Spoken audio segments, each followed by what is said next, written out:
Hello and welcome to the 5th episode of the Broadcast Newswrap, your shorthand guide to the week's TV news stories brought to you by the Broadcast editorial team.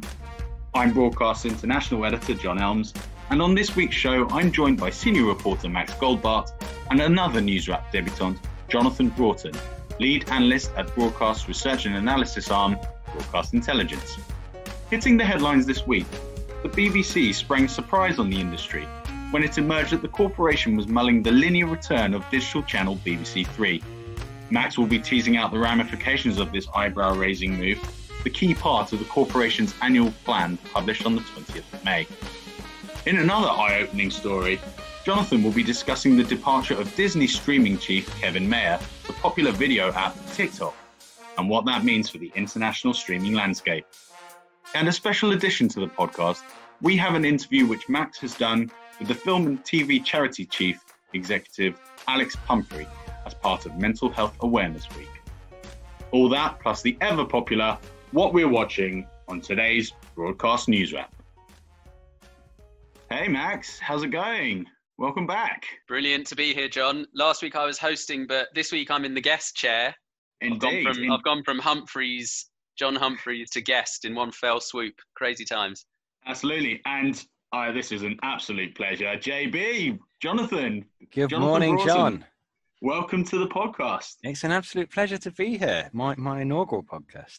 Max, we're going to come to you first. You've been handling quite a shocking and eye-opening announcement that the BBC is mulling up the return of BBC3 to our TVs. Is that what's the skinny on that? Yeah, it was a little bit of a revelation, John. People started speaking about this a couple of months ago, and rumours were spreading. But I don't think anyone thought the suggestion was being taken particularly seriously. But as of this week's BBC annual plan, there is now a consideration that the BBC is going to return BBC3 as a linear TV channel.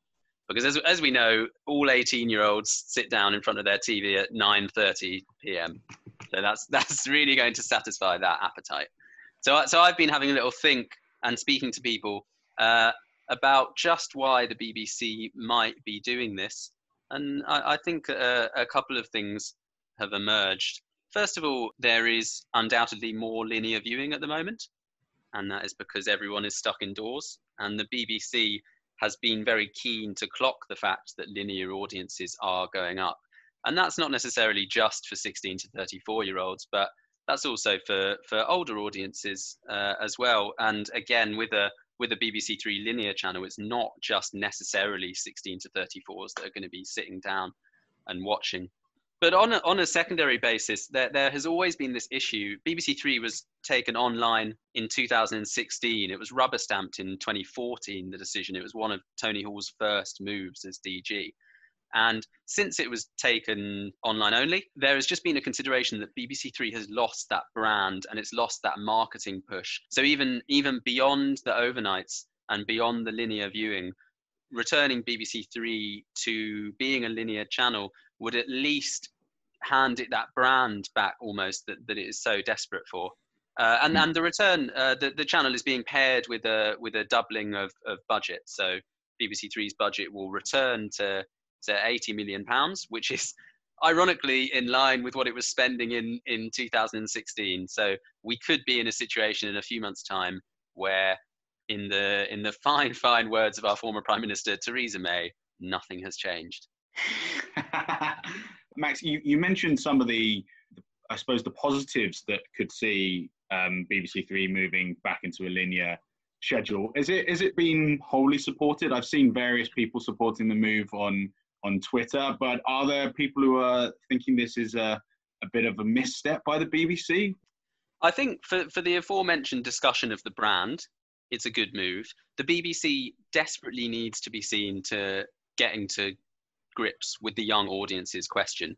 And even though at first glance this doesn't appear in any way like it is getting to grips with it, because it seems to show a misunderstanding of viewing habits, you can also argue at the same time that building that brand does show that youngs are at the forefront of the minds of Tony Hall, Charlotte Moore, Fiona Campbell, who runs BBC3, and all the associated people. But yes, I mean, there are plenty of negatives. The linear viewing question has arisen. I've been crunching a little bit of data and trying to look at how many young people are watching these BBC3 shows on linear, because we do have to remember that they do play in linear slots. They play on BBC One. Normal People has been playing out at 9 p.m.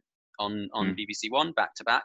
And the people who are watching these are primarily older audiences. I think Normal People has around over 80% of its audience profile are over the age of 35. So I don't think you could currently argue that 16 to 34s are flocking to these linear viewings.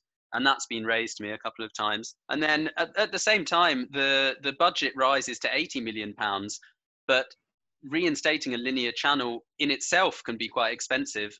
And several people, I think, are querying whether it would be better to give BBC3 even more budget, give it 100 million, give it 120 million, and don't reinstate it as a linear channel and have more to spend on great content. Because I think in this area, content really is the king.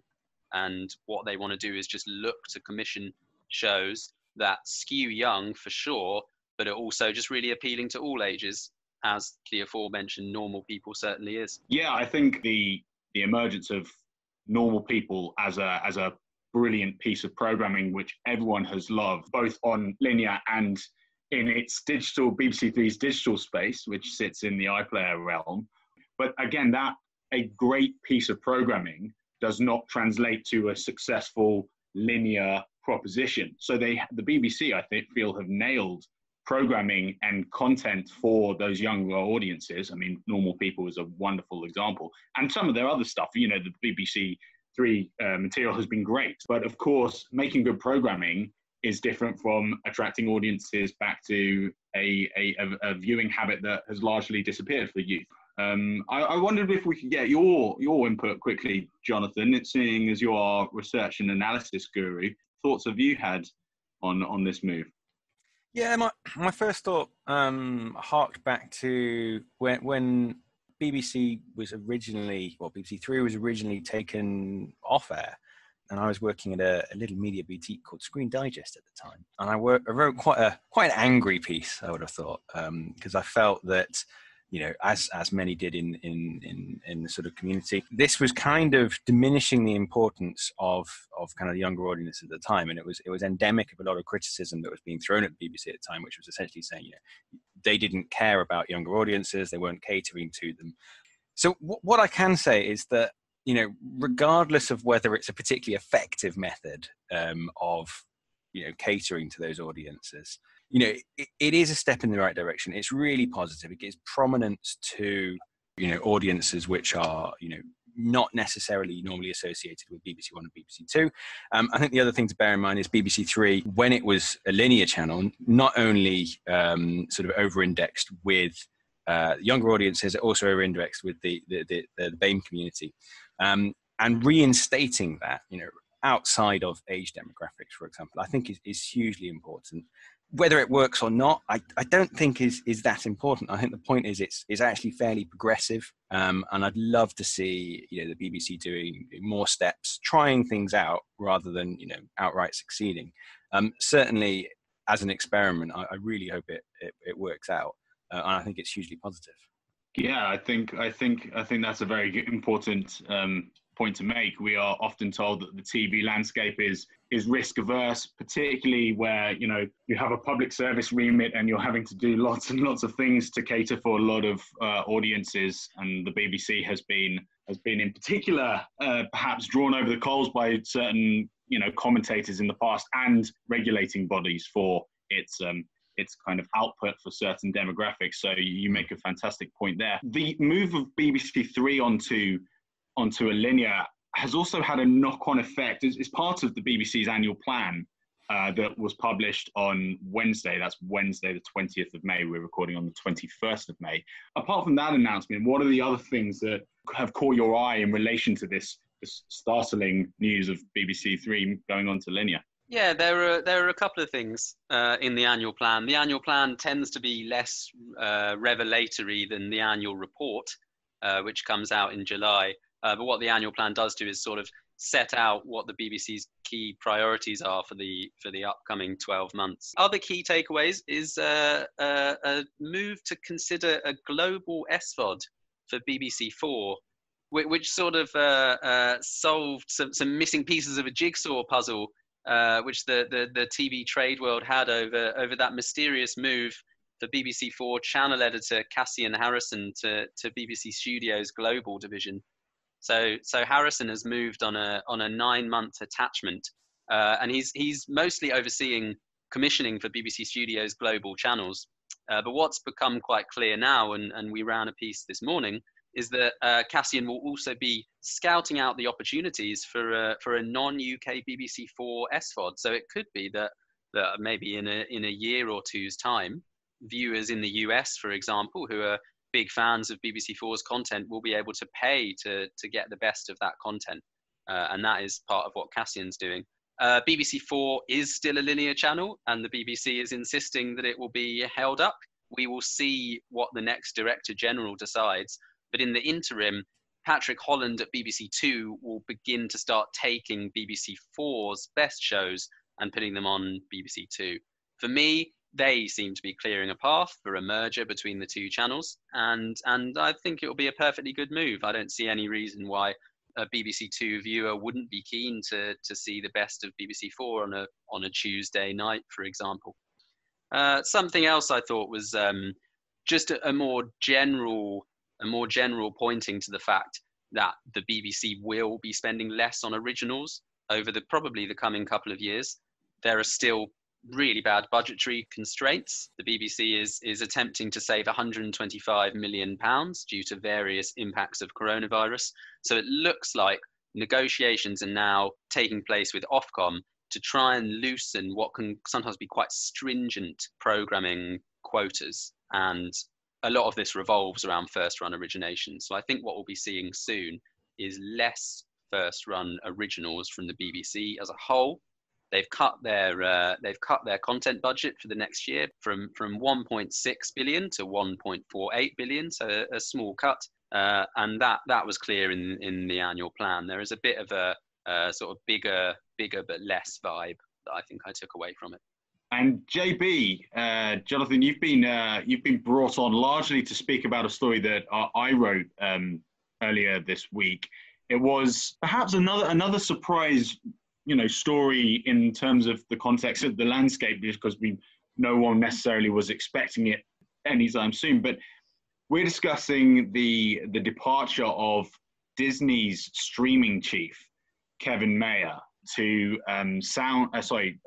ByteDance, the Chinese company that is the parent company of the very popular video app TikTok. And he's left Disney to go as chief operating officer at ByteDance from June the 1st, a role which will see him become chief executive of TikTok. And the point being that he's left Disney, where he was basically in charge of their brand new streaming service, also extremely popular, Disney Plus.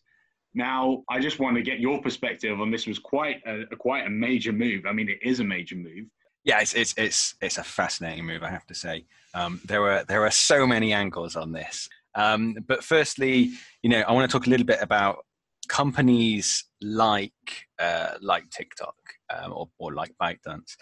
You might have heard of them referenced in the media as sort of the bats or the teeth, but essentially there are a number of extremely large and very successful East Asian media and tech companies that we're starting to see encroaching on Western markets. And ByteDance kind of with TikTok came out of nowhere and added one to that. So we're talking Baidu and Tuko and people like that. I think one of the really interesting things about this is that they've not just poached a prominent media executive from a Western media company. They've poached someone from Disney. And if you're poaching someone from Disney, you're taking someone from a company that doesn't sell media or doesn't make its money off media. It makes its money off stringing a range of different price points and different products together to form an incredibly efficient monetization machine. And that's kind of where I've been thinking Mayer fits into this. And I think really tellingly, a lot of noise was made around the fact that he's becoming the CEO of TikTok.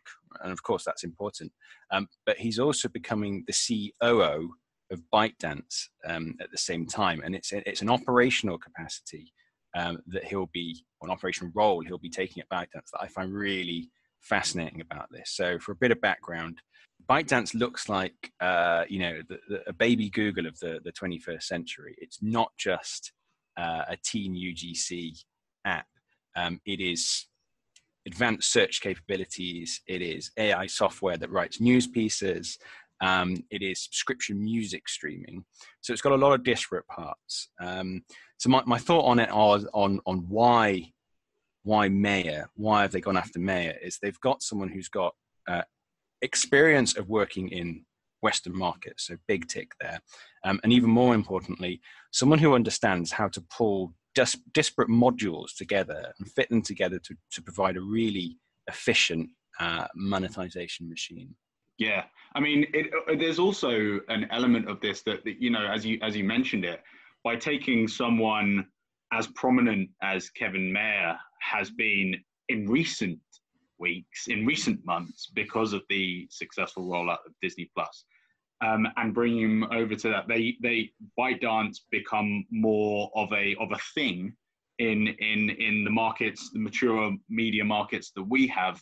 That we cover in the UK and the US. One of the things I just want to quickly touch on before we leave this topic is the fact that because we have got Kevin Mayer, who a streaming exec, going to ByteDance and by extension TikTok, that video app is very predicated. The success of it is predicated of the short content, the kind of irreverent stories that the creators create. And I half jokingly, tongue in cheek, mentioned in a discussion with you the other day that we might now see the original content strand from TikTok emerge.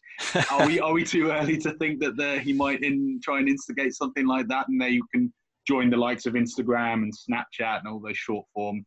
I think that's completely reasonable, John. I have to say. I mean, yes. Why poach a guy like Mayer unless you're going to try and use some of that knowledge he's got on content?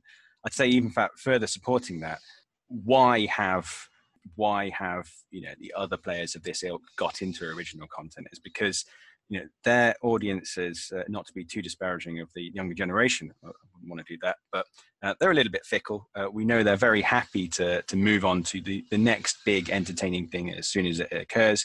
It's only Instagram that's really held on to those kind of audiences, and ByteDance must be hugely aware that their popularity that they have in this instance is something they must hold on to with both hands. I mentioned before there are some other modules that could be perhaps slotted into that to build out something which is perhaps a little bit more comprehensive. But yeah, look, I think fundamentally your point that will Mayer be looking at original content to kind of extend the longevity of the TikTok platform? Absolutely. As I mentioned earlier, it's Mental Health Awareness Week this week, and Max spoke with film and TV charity Chief Executive Alex Pumphrey to discuss the work the charity has been doing in the mental health space. They have been at the forefront of this movement, and here is what he had to say to her. So I'm joined by Alex Pumphrey, the Chief Executive of the Film and TV Charity. Alex, how are you doing? Hello, I'm very well, Max. How are you?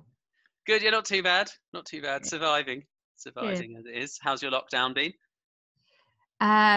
Pretty chaotic. I've got two small children. I've got a 6-year-old and a 2-year-old.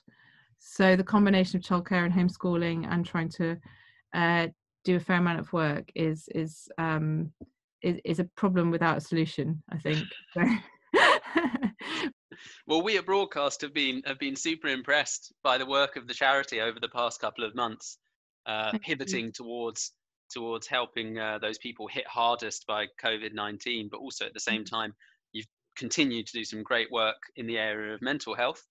which is what we're going to be talking about today. We're recording on Monday the 18th, and you've just launched a new kind of online community resource to help people struggling with mental health issues. Do you want to tell me a little bit about that first? Yeah, absolutely. So part of our COVID-19 response has been seeing what we can do to support people in a number of ways. I mean, we know that a huge proportion of particularly the freelance workforce are out of work now, which is a huge stressor for people. They'll be isolated, and obviously everyone's living a lockdown life, which is very difficult. So there's a number of things we've done. The thing we've announced this morning, which we're really pleased to have partnered with Big White Wall on, is this online, it's a peer support but clinically moderated community. So there are professionals who watch those conversations and can help and intervene in them.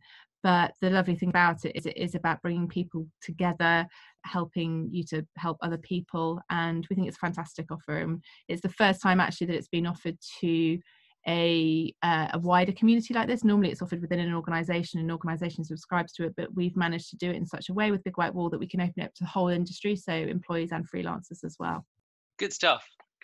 And what is it, I mean, apart from this, but in relation to mental health still, what is it that you've been focusing on since the lockdown started a few weeks ago? Well, we've been really focused on this topic of mental health for, really the last year. And as you know, we did a big piece of work last year exploring mental health within the industry and some pretty alarming findings about really high levels of poor mental health. Obviously the minute all of this started, we were already quite anxious about what that would mean for our workforce, knowing the kind of the history, the pre-existing conditions that are there, knowing the vulnerability of the freelance workforce and how precarious life can be. And we did a survey at the end of March, which found that 93% of freelancers were not working at that point in time. We had to kind of look quite quickly. We had a plan already, and as with everyone's plans, that was sort of no longer the right plan. So we had to kind of reformulate our plan. But the approach has been to try and look after four different things, 4 different pillars to what we're trying to do. And one is to look after people's financial well-being. The second is more explicit mental health support. The third is around what we call community and connections. And the fourth is what we call purpose and productivity. And that's because we know that well-being it's got different dimensions to it. It's about your financial well-being, your social well-being, your physical health, and your mental health. And we're trying to take quite a holistic approach to give that really rounded support to individuals in lots of different ways. So that's what we're doing at the moment. And so it's everything from the support we offer through the support line, including, we've introduced new video therapy, online CBT courses. We've also introduced bereavement counselling for people. A couple of weeks ago, we launched something called community grants, which are small-scale grants for people either on their own or setting up grassroots organisations to try and do things to help the industry community. And we wanted to support and encourage that. So the community grants scheme is small-scale grants to, if it's covering the cost of a Zoom subscription, for example, to help people do that. Has there been anything that has particularly surprised you about the sort of adverse mental health impacts that this crisis has caused? That's an interesting question. To be honest, even the professionals still don't know a huge amount about the mental health impacts of the pandemic and the lockdown that goes with the pandemic. There's some research, there are bits and pieces of research that have come out. For our industry, I suppose we've been conscious that there are added risk factors, which are, we knew there was high prevalence of mental health problems. We know that isolation is a contribution to poor mental health. And we know that joblessness is a contribution to poor mental health. And all of those are obviously things that are impacting our people in the industry at the moment. In terms of things that, your question about what surprised me, I think there is also a remarkable resilience within that community. And that's kind of come to the fore. I think there's been a real generosity of spirit. I spoke before about the way in which people have been helping one another and setting up new initiatives and groups, and if it's free Pilates sessions or seminars on how to look after yourself. I think there's a huge amount of that, which is really, I love this sense of the industry community, and we talk about it a lot because it feels it's always felt important to us to be able to foster that, and the fact that that's just happening naturally, I think, is really wonderful. But I suppose on the negative side, I think the other thing that we're seeing is all of those kind of pre-existing concerns that people had, the freelance workforce I'm talking about specifically here, about the way that they had to work and the precariousness and the vulnerability of it.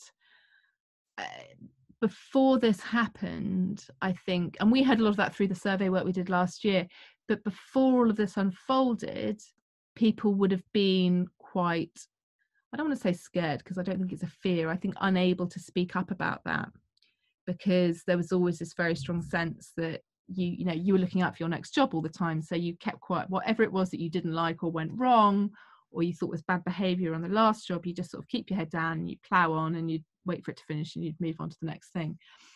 Whereas now I think there's something interesting, because people, a large number of people are out of work, and so there's almost nothing to lose, I think, for them, and therefore I think that freelance community is being more vocal than it's been before, a little bit more strident in its views, a bit more cohesive.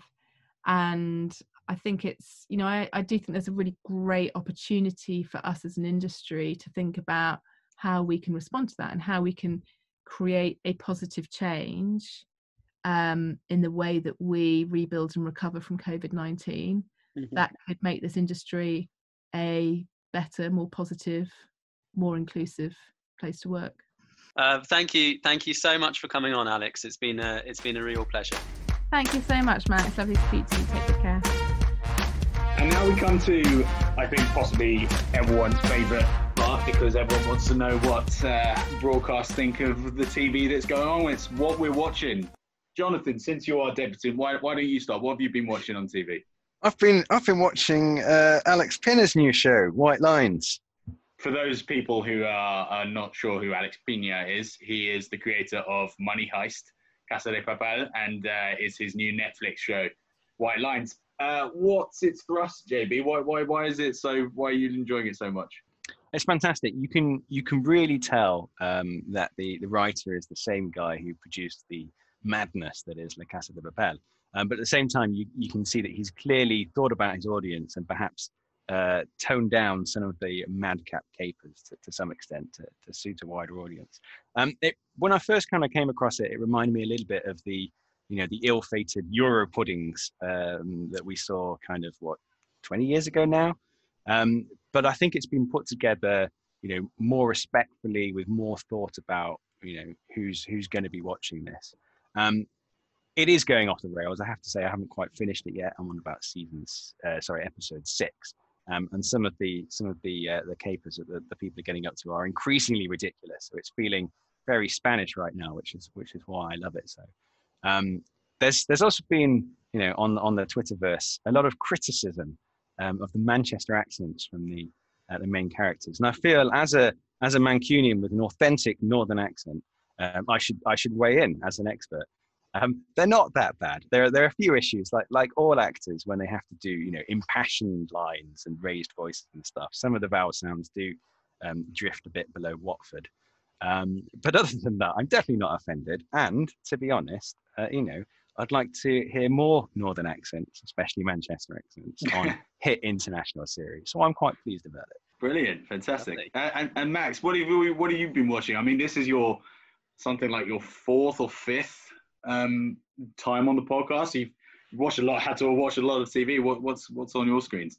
I've not been watching as much TV as perhaps I thought I would have, but last Thursday I tuned into Charlie Brooker's antiviral wipe on BBC2 from Charlie's new indie Broken Bones, which he runs with Annabelle Jones, and I found it to be really quite disappointing. Actually, I think it massively struck the wrong tone. The news wipe was famous for satirizing news that had happened months beforehand, but what Brooker's mistake seemed to be is almost talking about stuff that was happening in the present in the past, which I just found to be a tad disturbing almost. It's less funny when you're trying to take the piss out of something that is happening as we speak. Little bit disappointing. I think BBC2 should have held on to it and put it out at the end of the year when there was a little bit of perspective. But there you go, could pave the way for another series, which I'm sure we would all enjoy. Don't get me wrong, it was funny, but for me it seemed a tad misguided, and the tenses were just a little bit all over the place. Fair enough. And for what it's worth, I've been tuning into ITV's extremely entertaining Harry's Heroes Euro Having a Laugh. Love it. Absolutely love it. The slightly clunky pun aside, the show, which is produced by Talkback, has been really entertaining. They stripped it across 3 nights. I caught the first 2 on catch up and watched the third one live, and it is good. I mean, you know, some of these footballers, for anyone who doesn't know what it is, it's Harry Redknapp, football manager, taking around a load of ex-pros to try and get them fit and to avenge games which England have lost in the past, namely those to Germany, and it's basically a travel log with some amusing sports references and some actually quite hard hitting segments from some of the players who've you know battled some of their demons. But it's really well made. It's really slick. It's really great.